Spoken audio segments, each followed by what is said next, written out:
The main character, he knows that the guitarist has a habit of believing in the words of forums and the internet more than he does his own bandmates, decides to make a post showing evidence and proof what the male lead feels about his band and towards his band, and making a long paragraph about the male lead's 2 new songs. So yes, this man is backing up his husband on the internet to get the guitarist off his husband's back. Go man, go him. Their office sets on fire. The main character was napping and the male lead was working on his new songs in the recording office, and the main character was just waiting for him. Everybody else was doing different things until the main character wakes up from the vocalist's assistant calling him, being like, "Hun, where are you? And also, where's the male lead?" Like, she is freaking out, wanting to know where they are. And he's like, "I'm still in the building." She's like, "Fire alarms are going off. There's a little fire. What are you doing in the building? Why are you napping?" And he's like, "Dang, I did not hear the fire alarms." And then he realizes if the male lead's not out there with them, he must still be in the building. So the main character goes searching for the male lead. Sooner or later, he finds the male lead who was searching for him, and they get out of there. But honestly, if I was anybody else, like one of the other musicians or the other assistants, I'd be ripping them both a new one. Like, I would not be kidding. I'd be ripping their little ears off. I'd be like, "What are you, stupid? Why were you still in the burning building, idiots?" The male lead orders the main character to go see his doctor because, again, it was concerning that the main character slept through the fire alarms and had to be called by someone to get out of the building. So the main character goes and sees his doctor and finds out he has gone totally deaf in his left ear and that his right ear is falling behind. Like, it is still working, but it's not that far behind the left ear. And the main character is very much upset over this, which is no surprise. Like, it is very much understandable for him to be upset. But what is not understandable is him not informing the male lead and informing the others. He just tells them that his left ear is just weaker than it was, but he hasn't gone completely deaf. He lies to them. I wanted to slap him around for lying. I know he wants to stay by the male lead's side, but honey, your doctor is upset for you for staying at the male lead's side. You staying at the male lead's side is causing more of the ear damage. Like, his doctor told him to quit his job, and he's like, "No, I won't do that. I want to continue my job." Honey, you have finally gone completely deaf in one ear, and it's about to go deaf in the other. Honey, be more concerned about your health. Listen to me and inform the male lead, so the male lead can do stuff to help you. Oh my God! So we all know the male lead has a habit of roaming about when it's about to be close to important things they're about to do. So this is during the time period with the rewards. The guitarist goes to the main character, tells the main character to keep a tight leash on the male lead. Don't let him out of your sight. Keep him where he needs to be. And the main character promises, which also kind of upsets me because, again, the guitarist told the main character if he lets the male lead out of his sight and lets the male lead roam about, the male lead will not be able to protect the main character from him and their agent. The main character will be in severe trouble, which I think is super unfair on the main character because, again, this is the male lead's own fault. The male lead is the one running away, roaming about when he's not supposed to. How is the main character supposed to control him when they all can't control him? Like, none of his bandmates can control him. None of his old assistants could control him. He does what he wants.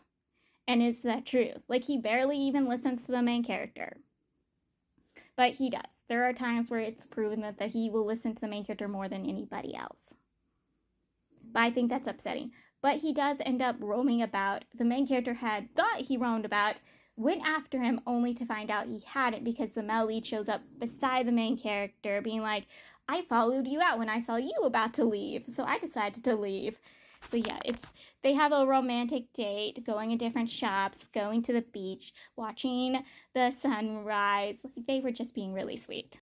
So I forgot to say this. So when the male lead got his reward for best bassist, he basically, when he was supposed to give his speech to honor someone, yes, he honors his band, he honors the people when he got this reward, but the person he mostly honors is the main character. He doesn't outright state the main character's name, but he gives all the instances the main character brought joy and life to him, brought him a change of mind. Like, oh my God, it was super freaking romantic. it wasn't intentionally romantic, but it was still very romantic. Like, I was like, go man, this man knows how to get someone's pants off. Like, go him. I just loved him. I was looking at the main character go, get your man. He basically confessed in front of everyone, go get your man. So the main character, he wrote a song while he was at the beach with the male lead. The male lead helps him with the arrangements of everything in the song, the composing of the song. Like, they were working together with this song. It is their song. The male lead even name-titled that song.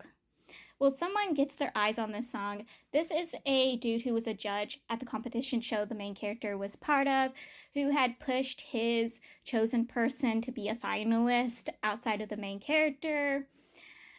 And he had said some horrible things about the male lead. The main character had overheard him. And so the main character's kind of disgusted. And when he finds out this person and his chosen finalists are the ones wanting his song, he's like, no, you cannot have it. Because again, he does not want to give people the song he wrote with the male lead when they had defamed the male lead. So he's not doing that. Well, these people steal his song. They full on steal the arrangements of his song.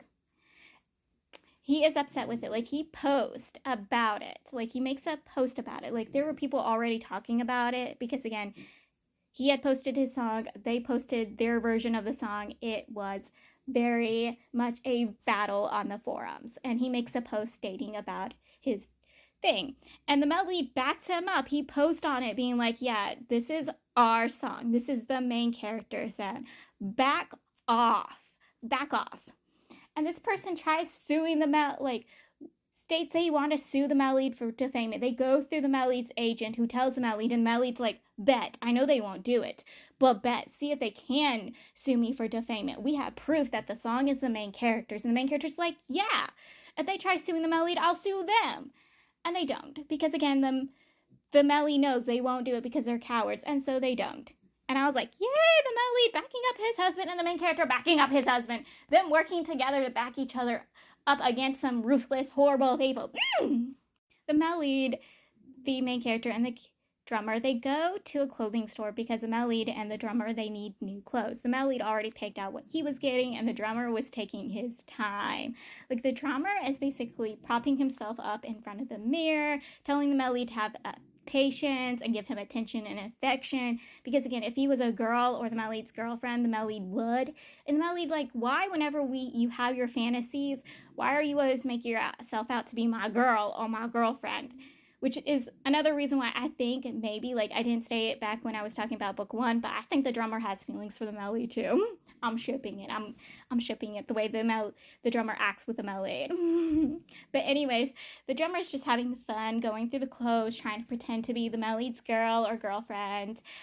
And the male lead looks at the main character and goes, do you think he's going to buy the outfit that he's wearing right now? Because he keeps asking their opinion about it. And the main character's like, yeah, he likes the clothes, so he will. And the male lead's like, bet.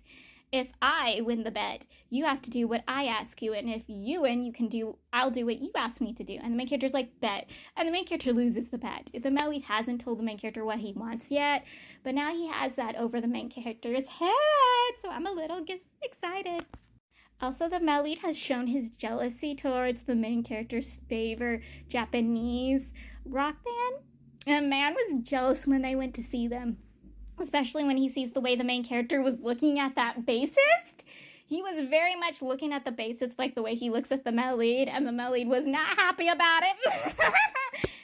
The vocalist assistant even teases the male lead over it. Like, ooh, honey is jealous. He is drinking that Vigoner. He's blushing. He's upset. Like, I was having fun reading that part.